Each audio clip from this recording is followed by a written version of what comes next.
les intérêts personnels priment finalement sur les intérêts vitaux, même pas, on va dire, stratégiques du pays. Et c'est toutes ces questions et une opposition qui est interdite donc de s'opposer, une société civile qui est tétanisée et qui est, semble-t-il, hors jeu parce qu'elle est gouvernée sous un régime de terreur, euh, des corps intermédiaires qu'on n'entend plus, même pas pour des revendications corporatistes, augmenter un peu le salaire ou les conditions de travail.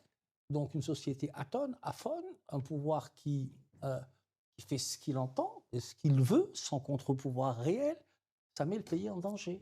Mais Et qu'est-ce qui peut risquer d'arriver si, par exemple, le prix du baril explose? Beaucoup d'Algériens considèrent que c'est tout bénef, que si le baril, par exemple, peut atteindre, je ne sais pas, des plafonds jusque-là inégalés, ça ne peut être que tout bénef pour l'Algérie. J'aimerais d'abord que nous puissions parler de ça, avant c'est d'aller... une argumentation, ça fera rentrer un peu plus de devises au niveau de nos réserves de change. Mais si cet argent est mal utilisé pour rentrer dans une espèce de diversification de l'économie et qui nous rendrait moins tributaires par rapport à l'industrie pétrolière, bah, ça risque de poser problème et ça va retarder les réformes économiques. Mais, et puis, si le pétrole augmente, tout le reste augmente aussi. Évidemment, indépendamment de ça, Ouais. c'est-à-dire que les réserves augmentent, au lieu d'utiliser ça comme étant justement penser la diversification de l'économie algérienne, ça va nous mettre dans une situation encore de rente.